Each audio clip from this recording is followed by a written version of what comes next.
So here are the tools that I use as an affiliate marketer. So the first one is a software called ClickFunnels. And I use a software to build a sales funnel which helps me automate my business. The second tool is a software called GetResponse. It's a software that I use to help build an email list and also send automated emails to the people on my list.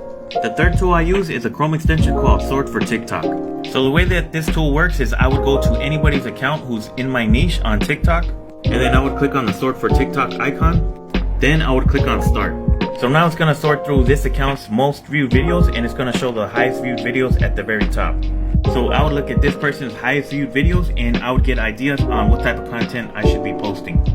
Now these are tools that I use personally. There are alternative softwares out there that do the same thing, and some are even cheaper than the ones that I use. Now you can get started with affiliate marketing without using any of these tools, but if you're looking to scale, then you're going to want to invest into some softwares that's going to help you automate your business.